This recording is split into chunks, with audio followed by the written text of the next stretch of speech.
دیکھیں بات یہ ہے، آپ نے بڑا سوال اچھا کیا ہے، آپ کی بات درست ہے۔ میرے شوہر جو ہے نا ماشاءاللہ سے ان کا بھی ادبی ماحول رہا۔ ان کے والد مکرم حسین دہلوی انڈیا میں مشہور ایک میگزین ہے اس کے ایڈیٹر ہوتے تھے، چیف اسسٹنٹ ایڈیٹر رہے، اور کئی میگزینز میں ایڈیٹر رہے، اور وہ بھی مزاح نگار تھے، شاعر تھے، ادیب تھے، نثر نگار تھے، بہت مکرم حسین دہلوی کے نام سے انڈیا میں۔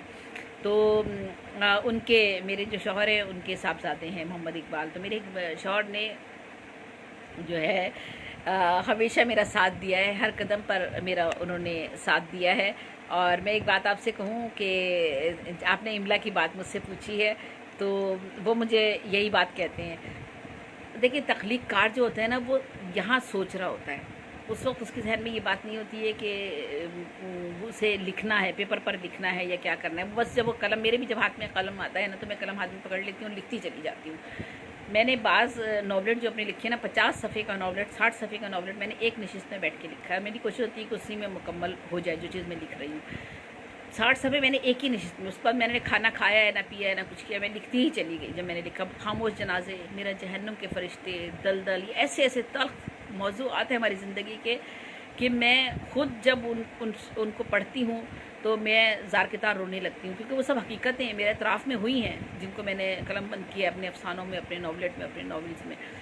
تو اس وقت لکھتے ہوئے میں کوئی بہت میری املا اردو جو ہے بالکل اچھی نہیں، اردو سے میری مطلب ہے رائٹنگ اچھی نہیں ہے، میری اردو رائٹنگ اچھی نہیں ہے۔ میرے شوہر ماشاءاللہ خطاط رہے ہیں، بہت اچھی ان کی رائٹنگ ہے، جتنا بھی بہت صاف ستھرا سا لکھا ہوا آپ کو نظر آتا ہے نا، یہ سب میرے ہسبینڈ شوہر مجھے لکھ کر دیتے ہیں ہاتھ سے، موٹا موٹا بہت صاف ستھرا کر کے مجھے لکھ کے دیتے ہیں، اور بلکہ ڈکشنری کھول کے زیر زبر سب لگا کر مجھ سے کہتے ہیں تم نے مشاعرہ اس طرح پڑھنا ہے، یہ غلطی نہیں کرنی، اصل لفظ یہ ہے اور اس طرح سے ہے، وہ کرتے ہیں۔ اچھا دوسری بات املا کی بات ہے، املا کی میری املا دیکھیں نا، بات یہی ہے کہ ہمارے یہاں تعلیمی نظام کیا ہے، ہم جس تعلیمی نظام سے پڑھ کر نکلتے ہیں اسی تعلیمی نظام کو اپنی زندگی میں اپناتے ہیں۔ تو ہمارے جو بچے جس تعلیمی نظام میں پڑھ رہے ہیں سوائے بھاری بھاری بستوں کو کچھ نہیں ہے، وہ اردو کی سطریں نہیں پڑھ سکتے۔ 9th 10th میں بچہ آیا ہوا ہے نہیں پڑھ سکتا، اس کو تو کچھ سمجھ میں ہی نہیں آتا کہ یہ کیا ہے۔ میں آج کل اپنے نواسی کو سمجھا رہی ہوں، تھوڑا سا پڑھا رہی ہوں اردو اور اسلامیات، میرے ہسبینڈ اس کو پڑھا رہے ہیں تھوڑا سا، ابھی 2-4 دن سے ہم نے شروع کیا یہ کام۔ تو وہ املا کیسے درست لکھے گا بچہ جس کی تربیت ہی جس ماحول میں ہو رہی ہے، جہاں جو اساتذہ اس کو تعلیم دے رہے ہیں، جس ماحول سے وہ پڑھ کر نکل رہا ہے، جو ایجوکیشن سسٹم ہمارے یہاں ہے، وہاں بچہ کیا لکھے گا؟ اب آپ کی اگر کوئی زبان نہیں ہے اور آپ اس زبان میں بھی اس کا پیپر آپ لے رہے ہیں تو وہ کیسے کرے گا؟ بہت مشکل ہو جاتا ہے یہ اس کے لیے، تو بہت تکلیف دہ بھی ہوتا ہے اور مشکل بھی ہوتا ہے، لیکن ہم بات نہیں کر سکتے ہیں اس موضوع پر، کیا بات کریں۔ تو املا میں اگر کسی کی املا غلط ہوتی ہے، آپ کی بات درست ہے، املا درست ہونی چاہیے۔ جب آپ ایک ادیب ہیں، آپ ایک مصنف ہیں، آپ شاعر ہیں، آپ کا ادب سے تعلق ہے، تو آپ کی کوشش ہونی چاہیے کہ املا آپ کی درست ہو، آپ کی تحریر بھی صاف ہو جس سے لوگ پڑھ سکیں۔ لیکن میں یہ کہتی ہوں تھوڑی سی رعایت دیجیے گا مجھے، میں اپنے بارے میں بات کر رہی ہوں کہ میری بھی املا میں غلطیاں ہو جاتی ہیں، کیونکہ جب میں لکھ رہی ہوتی ہوں تو بس اس وقت قلم چل رہا ہوتا ہے، مجھے نہیں پتا کہ میں کیا لکھ رہی ہوں، اور آپ یقین کیجئے کہ اس کے بعد جب میں اسے پڑھتی ہوں تو مجھے خود یقین نہیں آتا کہ میں نے کیسے کیسے لفظ جو لغت میں ہوتے ہیں وہ لفظ کیسے میرے دماغ میں آ گئے، اور میں نے وہ اتنے ثقیل لفظ، اور کیا کہنا چاہیے کہ اتنے بڑے لفظ جو میری عام زندگی میں سوچ بھی نہیں سکتی کہ میں یہ بولوں گی، وہ میری تحریر میں آ جاتے ہیں، تو میں لکھتی چلی جاتی ہوں۔ بعد میں جب میں اسے دیکھتی ہوں تو مجھے خود حیرت ہوتی ہے کہ میں نے لکھا ہے، میں نے کس طرح سے لکھ لیا۔ تو یہ اس رب کریم کی ہم پر عنایت ہے، اس کی ہمارے اوپر یہ اللہ تعالیٰ کی طرف سے ہم پر عنایت ہے کہ وہ ہم میں یہ تخلیق کی صلاحیت ڈالتا ہے۔ تو املا کے معاملے میں اگر میں املا میں اٹک جاؤں گی نا، اٹک جاتی، اور اگر املا اور یہ تحریر خوبصورتی میں صاف ستھرا لکھوں یہ کروں تو میرے تخلیق کا کام تھوڑا سا رک جائے گا۔ اس میں میرے شوہر نے ہمیشہ میری مدد کی ہے اور بہت میرا انہوں نے ساتھ دیا ہے۔ املا ویسے درست ہونی چاہیے۔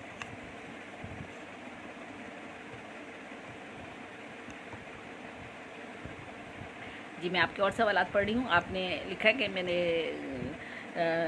ادبی زندگی کا سفر میرا کب شروع ہوا؟ میں نے ادبی زندگی کا سفر میرا تقریباً میں 6 کلاس میں تھی، میں 6 کلاس میں تھی تب میں نے لکھنا شروع کیا، اور میں وہ بیت بازی ہوتی تھی اس زمانے میں، ہمارے اسکولوں میں ادب کا ایک پیریڈ بھی باقاعدہ ہوا کرتا تھا، بہت اچھا ماحول ہوتا تھا اس زمانے میں، تو اس وقت میں وہی تھا کہ بیت بازی میں حصہ لیا کرتی تھی، اور پھر لکھتے لکھتے وہی بیت بازی کرتے کرتے اور وہی اشعار پڑھتے پڑھتے پھر میں نے شعر کہنے شروع کر دیے، چونکہ گھر کا ماحول میرا ایسا تھا، میرے والد کی ساری کتابیں میرے گھر میں تھیں، اور میرے والد ہمیشہ یہی کہا کرتے تھے کہ بیٹا علم جو ہے بس وہ تم نے علم حاصل کرنا ہے، چاہے کیسے بھی حالات ہو جائے علم حاصل کرنا ہے۔ تو جب ہمارے حالات خراب بھی ہوئے، یعنی میں نے آپ کو بتایا کہ بہت اچھے حالات بھی تھے، اور پھر میرے والد نے جب سب اپنا پیسہ ادھر ادھر سب بانٹ دیا لوگوں میں، تو سارا کاروبار جب ختم ہو گیا تو ہم اپ اینڈ ڈاؤن لائف میں آتے ہیں، تو جب وہ ان حالات میں بھی ہم آئے تب بھی میرے والد ہمیشہ یہی کہتے تھے میری امی سے، میری امی کہتی بھی تھیں کہ دیکھو حالات ایسے ہو گئے، تو وہ کہتے تھے کوئی بات نہیں، بس اب میری بچیوں کا بی اے ہو گیا ہے، اب ایم اے میں آ گئی ہے، فرسٹ ایئر ہو گیا ہے، اب 1 سال اور باقی ہے، اب 1 سال اور باقی ہے۔ تو مطلب انہوں نے ہمیشہ تعلیم پر توجہ دی کہ بیٹا تعلیم حاصل کرو، علم حاصل کرو، علم کوئی نہیں آپ سے لے سکتا۔ تو یہی ہے میری زندگی، 6 کلاس کی عمر سے میں نے یہ اپنا کام شروع کر دیا تھا۔ جی بالکل دلی جو ایک شہر تھا عالم انتخاب میں رہنے والے اسی اجڑے دیار کے۔ اچھا، میں آپ سب لوگوں کا نام بھی بعد میں لیتی ہوں، اب میں تھوڑی سی شاعری بھی ساتھ کرتی جاتی ہوں، آپ لوگوں کا سوال اور کسی کا اب میں پھر دیکھتی ہوں۔ اچھا، اور میں اب آپ کو چونکہ یہ باتیں ہو رہی تھی تو اچھا میں نے جو شعری اصناف کی بات کر رہی تھی، چلے پہلے میں ایک غزل آپ کو سناتی ہوں، پھر اس کے بعد آتی ہوں اصناف کی طرف۔ یہ درد لکھتی رہی، رنج سہتی رہی، شاعرہ لوگ کہتے رہے۔ اچھا، آپ کی غزل مجھے تلاش کرنی ہے، وہ کیا جدا ہوا ہے کہ وحشت گزیدہ ہوں، تلاش کرتی ہوں کہاں ہیں۔ حامد اللہ نائک صاحب ہیں۔ درد لکھتی رہی، رنج سہتی رہی، شاعرہ لوگ کہتے رہے، زخم گنتی رہی، شعر کہتی رہی، شاعرہ لوگ کہتے رہے، با وفا بے وفا سب نظر میں رہے، اپنے اور غیر بھی سب خفا ہو گئے، با وفا بے وفا سب نظر میں رہے، اپنے اور غیر بھی سب خفا ہو گئے، سب سے ملتی رہی سب سمجھتی رہی، شاعرہ لوگ کہتے رہے،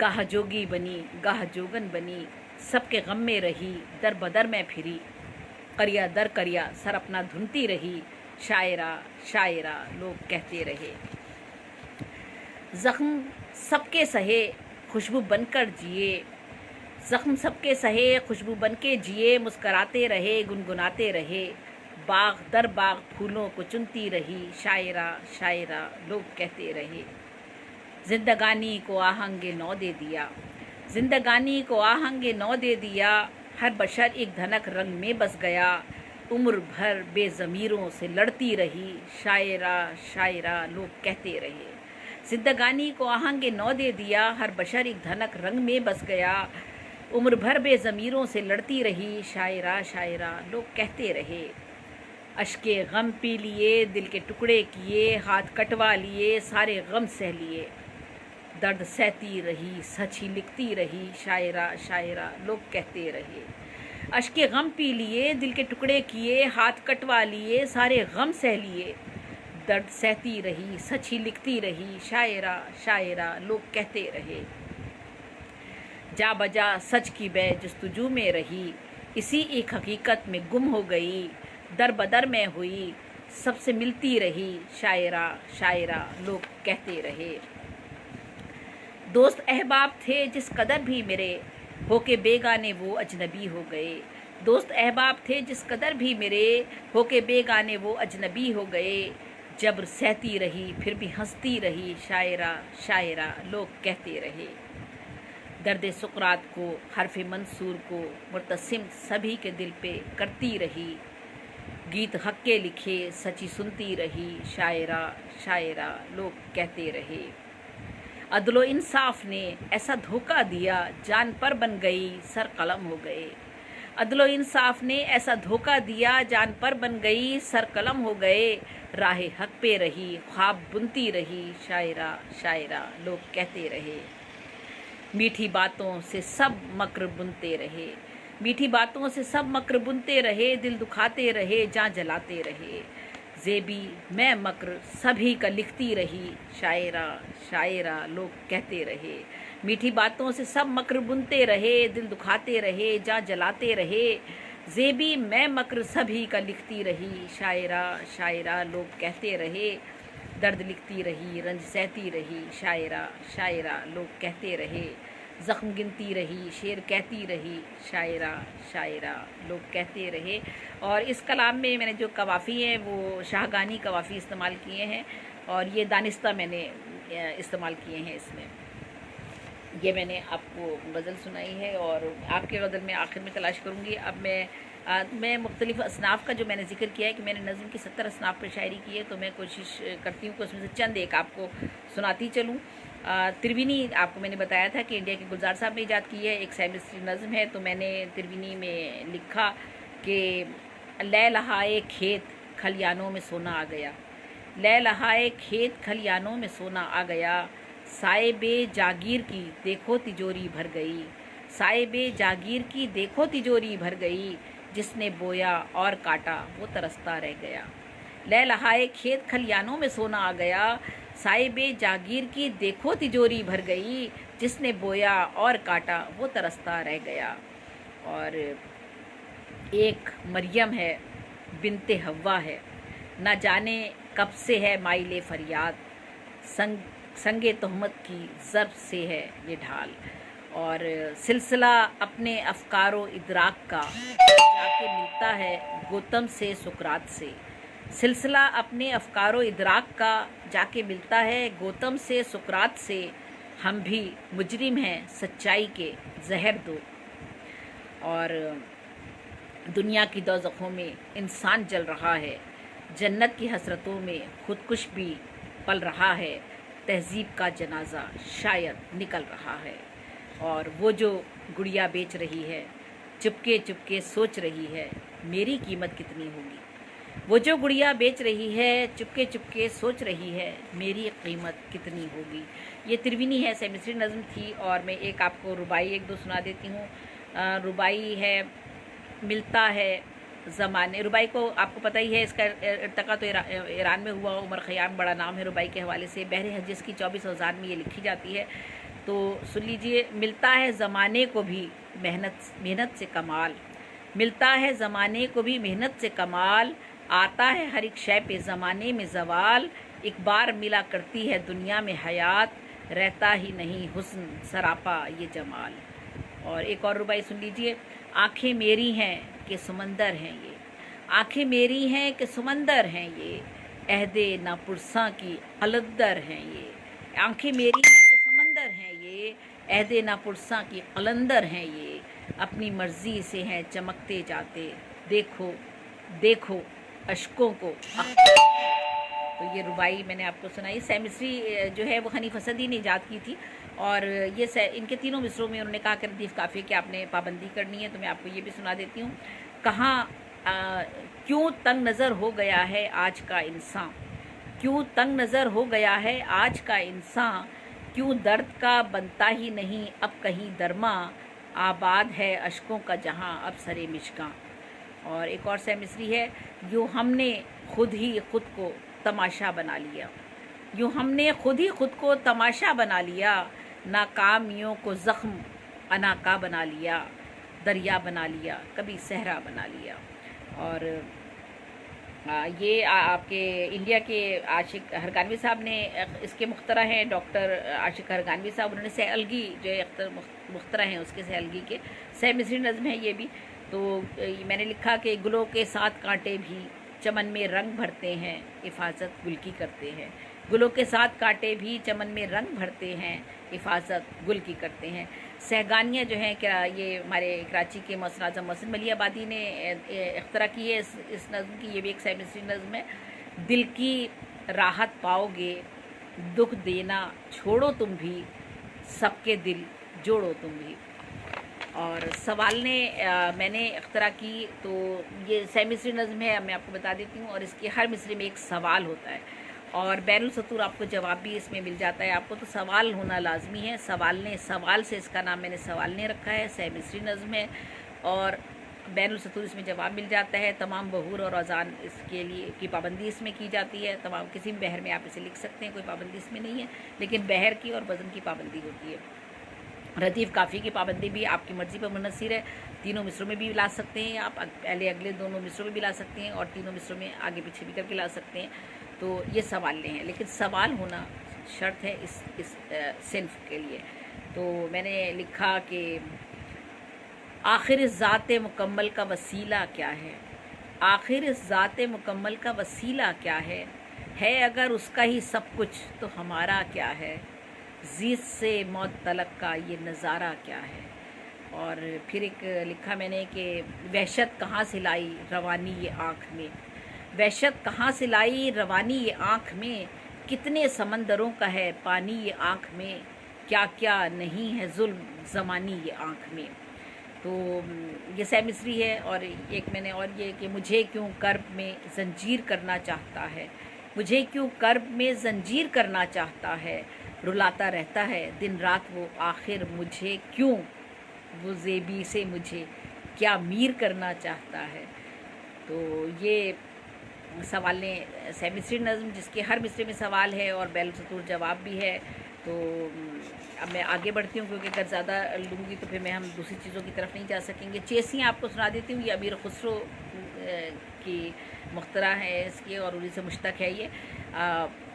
وہ تصنع کی قدر کرتے ہیں ہم حقیقت شناس انسان ہیں، سہ مصری نظم ہے چیسیاں۔ وہ تصنع کی قدر کرتے ہیں ہم حقیقت شناس انسان ہیں، ان کی سادہ دلی پہ مرتے ہیں، ان کی سادہ دلی پر مرتے ہیں۔ وہ تصنع کی قدر کرتے ہیں ہم حقیقت شناس انسان ہیں، ان کی سادہ دلی پر مرتے ہیں۔ اور ایک اور چیسیاں سن لیجئے۔ مجھ سے خالی مکان بولے گا میں جو خاموش ہو گئی تو پھر بعد میرے جہان بولے گا، مجھ سے خالی مکان بولے گا میں جو خاموش ہو گئی تو پھر بعد میرے جہان بولے گا۔ اچھا ماہیہ میں آپ کو سناتی ہوں۔ تو ماہیہ جو ہے وہ دو طریقے سے لکھا جاتا ہے، ایک چراغ حسن حسرت نے ایجاد کیا سہ مصری ماہیہ، اور پنجاب کے ہمارے کچھ شعراء 1.5 مصری ماہیہ بھی لکھتے ہیں، دونوں کے بہر میں معمولی سا فرق ہے۔ تو 1.5 مصری ماہیہ میں آپ کو سناتی ہوں۔ یہ دیپ تو جلتا ہے پھول محبت کا ہر ڈال پہ کھلتا ہے، یہ دیپ تو جلتا ہے پھول محبت کا ہر ڈال پہ کھلتا ہے، یہ 1.5 مصری ہے۔ اور یہ کیسی قیامت ہے چھوڑ چلے وہی جن جن سے محبت ہے، یہ کیسی قیامت ہے چھوڑ چلے وہی جن جن سے محبت ہے، پھر فصل تعصب کی کھیت میں بوئی ہے اب صبر کا پانی پی۔ اور یہ عشق سمندر ہے، یہ عشق سمندر ہے ڈوب گیا جو بھی وہ شخص قلندر ہے، یہ عشق سمندر ہے ڈوب گیا جو بھی وہ شخص قلندر ہے۔ اور یہ 1.5 مصری ماہیہ تھا۔ سہ مصری ماہیہ چراغ حسن حسرت کی ایجاد ہے، وہ بھی میں ایک آپ کو سنا دیتی ہوں۔ یہ تینوں مصرے برابر ہوتے ہیں، تینوں میں ایک ہی بحر چلتی ہے۔ یوں محو سفر ہو کر، یوں محو سفر ہو کر پہنچوں گی سرے منزل بوڑھا سا شجر ہو کر، یوں محو سفر ہو کر پہنچوں گی سرے منزل بوڑھا سا شجر ہو کر، اور سب کھیل نصیبوں کے فاقوں سے بھی مرتے ہیں بچے یہ غریبوں کے۔ ثلاثی ہمارے یہاں حمایت علی شاعر صاحب نے اس کی اختراع کی ہے، اور یہ بھی سہ مصری ایک نظم ہے، ایک میں آپ کو سنا دیتی ہوں۔ ضعیفوں کی باتیں فقیروں کی باتیں ہمیشہ رہا وہ امیروں کا ساتھی جو شعروں میں لکھے غریبوں کی باتیں، ضعیفوں کی باتیں فقیروں کی باتیں ہمیشہ رہا وہ امیروں کا ساتھی جو شعروں میں لکھے غریبوں کی باتیں۔ اور اس کے بعد میں آپ کو ایک کہ مکرنی سناتی ہوں، امیر خسرو صاحب کی ایجاد ہے کہ مکرنی۔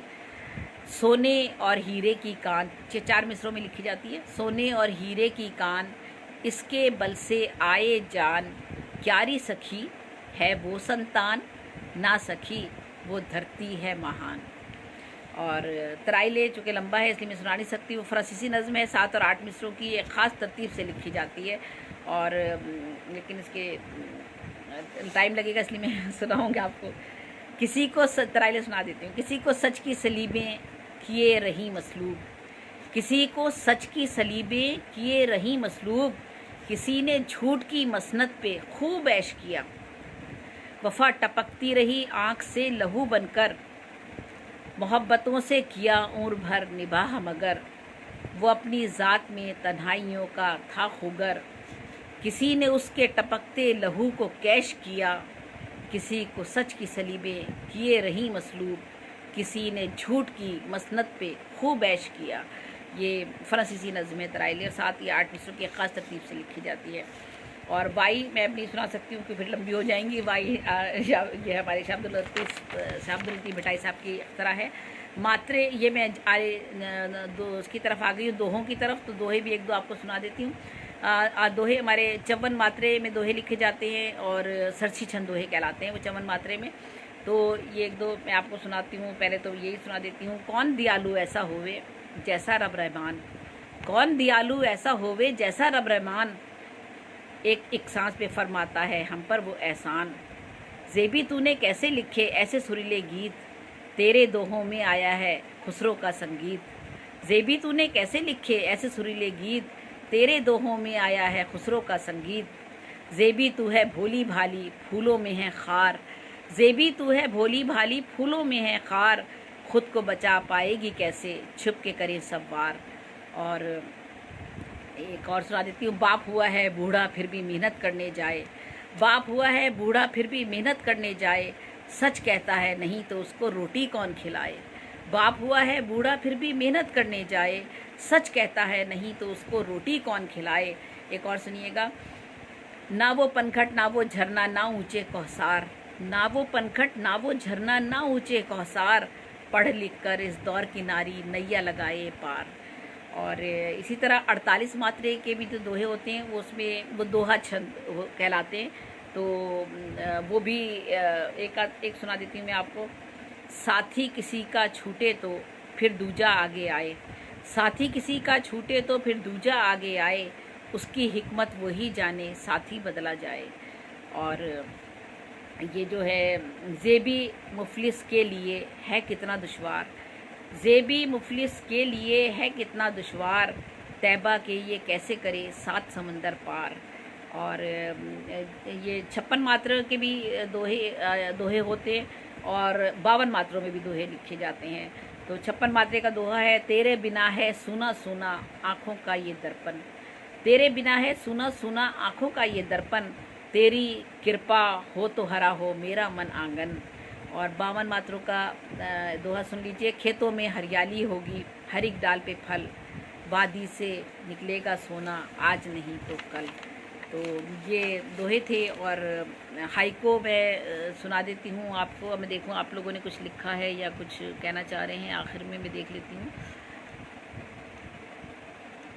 ہاں جی املا پر جی قبول کریں گے. جی نہیں کچھ ساتھی لغت کا استعمال نہیں کر رہے ہیں جس کی وجہ سے غلط. جی بالکل بالکل لغت تو بہت ضروری ہے. لغت کے بغیر تو ہم کیسے کام کر سکتے ہیں. دیکھیں نا ایک میرے گھر میں اتنی ضخیم اردو انگلش ہے، انگلش کی اردو میں ہے، ایون عربی کی بھی میرے پاس لغت موجود ہے.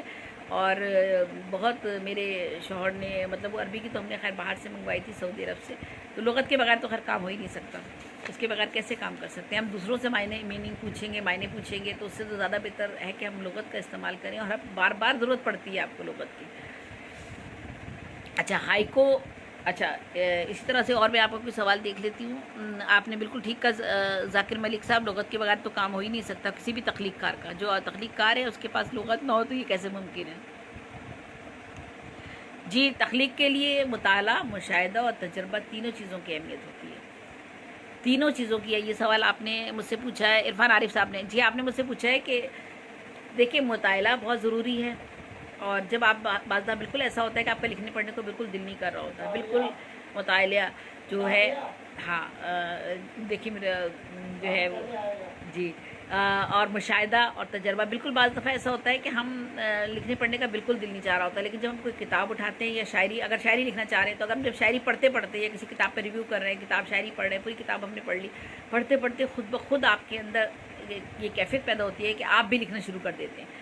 اور اس وقت آپ سے غیر ارادی طور پہ کوئی بھی کلام آپ سے ہو جاتا ہے، آپ شاعری کرنا شروع کر دیتے ہیں، غزل لکھ لیتے ہیں، کوئی نظم لکھ لیتے ہیں اس موقع پر. تو اسی طرح مشاہدہ آپ کا بہت اچھا ہونا چاہیے. میرا مشاہدہ بہت اچھا تو نہیں ہے لیکن مشاہدہ بھی بہت زیادہ اسٹرانگ ہونا چاہیے. بعض لوگوں کا بہت اچھا ہوتا ہے. میری بچی کا بہت اچھا مشاہدہ ہے لیکن میرا اتنا زیادہ اچھا نہیں ہے. اور تجربہ تو زندگی کے ساتھ ساتھ تجربے کی تو بہت زیادہ اہمیت ہے.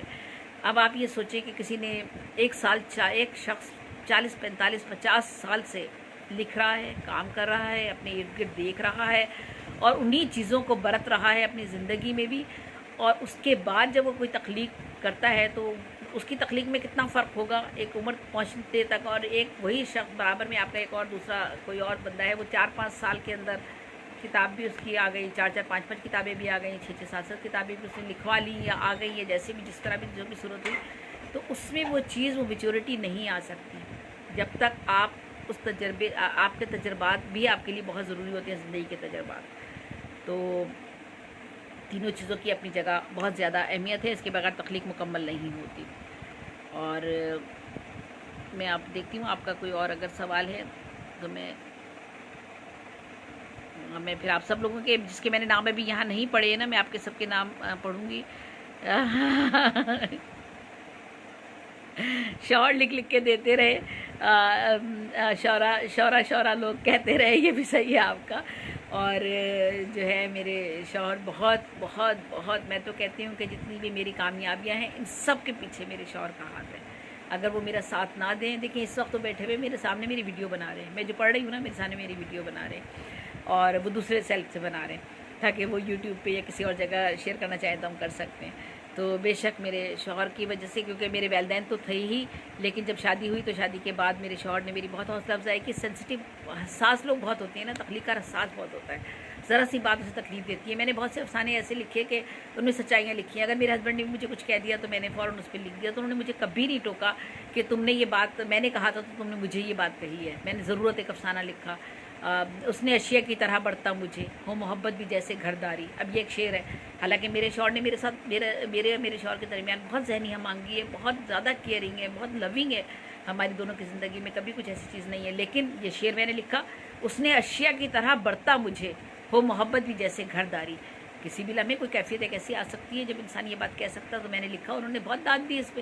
اس طرح میرے بے شمار افسانے ہیں جس پر میں نے بلکہ انہوں نے مجھے کہا کہ تم اگر محسوس کرتی ہو کوئی بھی چیز میری طرف سے، میرا غصہ یا کوئی بات، تو تم فوراً لکھو، قلم کاغذ لے لو، لکھنا شروع کر دو، کیونکہ اگر تم نہیں لکھو گی تو مر جاؤ گی، تم گھٹ کے مر جاؤ گی، تمہارے لیے لکھنا ہے. تو میں نے لکھا، اور میرے شوہر نے جو کسی میگزین میں بھی، وہ مختلف میگزینز میں بھی رہے ادبی، ویسے تو گورنمنٹ افسر تھے پریس انفارمیشن ڈپارٹمنٹ میں، وہاں سے ہمارے 2 میگزین نکلتے تھے، اظہار اور پیغام کے نام سے. تو وہ باقاعدہ ان میں چھپ بھی جاتا تھا بہت سی چیزیں، تو چھپوانے میں بھی مددگار ہوتے تھے کہ نہیں چھپاؤ، کوئی بات نہیں، میرے خلاف لکھا ہے تو کیا فرق پڑتا ہے، سچ ہے نا یہ. تو یہ صورتحال ہے. اب میں ہائیکو چند ایک آپ کو سناتی ہوں. اور جی، سچائی برباد، ہائیکو کے بارے میں ہم سب جانتے ہیں. سچائی برباد شیطانوں کی بستی میں، جھوٹ ہے زندہ باد. سچائی برباد شیطانوں کی بستی میں، جھوٹ ہے زندہ باد. ایک اور ہائیکو سن لیجئے. کہتے ہیں اب لوگ جان لے کر ہی چھوڑے گا مہنگائی کا روگ. کہتے ہیں اب لوگ جان لے کر ہی چھوڑے گا مہنگائی کا روگ. کیسا مستقبل ڈگری لے کر ہاتھوں میں پھرتا ہے قابل. کیسا مستقبل ڈگری لے کر ہاتھوں میں پھرتا ہے قابل. اور پتجھڑ کے یہ ہاتھ دیں گے پیلے پتوں کو پھولوں کی سوغات. یہ آس اور امید کا شعر ہے. پتجھڑ کے یہ ہاتھ دیں گے پیلے پتوں کو پھولوں کی سوغات. اور ہم بہکے ہی کب ماں نے جتنے رنگ دیے پکے نکلے سب. ہم بہکے ہی کب ماں نے جتنے رنگ دیے پکے نکلے سب. اور تتلی ایک اور سنا دیتی ہوں. کیسا قاضی ہے جو بھی اس کو دولت دے اس سے راضی ہے. کیسا قاضی ہے جو بھی اس کو دولت دے اس سے راضی ہے. اور جینا یا مرنا مجھ کو تو اب جیون بھر کار ادب کرنا. جینا یا مرنا مجھ کو تو اب جیون بھر کار ادب کرنا. اور ایک سینریو سناتی ہوں. سینریو ہائیکو ہی کی سیلیبلس میں لکھی جاتی ہے، لیکن اس میں مزاح لکھا جاتا ہے. وہی 5-7 کے ارکان ہوتے ہیں اس میں، لیکن اس میں مزاح لکھتے ہیں. تو مزاح سنا دیتی ہوں. اور شاعروں سے معذرت کے ساتھ. اچھا شاعر ہے عورت کو تکنے میں وہ کتنا ماہر ہے. اچھا شاعر ہے عورت کو تکنے میں وہ کتنا ماہر ہے. تو اب میں ایک آدھ چیز اور آپ کو جو بھی کچھ رہ گئی ہے، میرا خیال ہے میں نے شعری اصناف کے حوالے سے تو کافی بات ہم نے کر لی. اور دوہے بھی آپ کو سنا دیے، سوالنے بھی آپ کو سنا دیے، ثلاثی چیسیاں سبھی کچھ میرا خیال ہے ہو گیا ہے. اب میں کچھ غزلوں کی طرف آتی ہوں، اور پھر جب آپ مجھے کہیں گے تو میں کچھ آپ کو جی ایک آدھ غزل آپ کو سنا دیتی ہوں. اور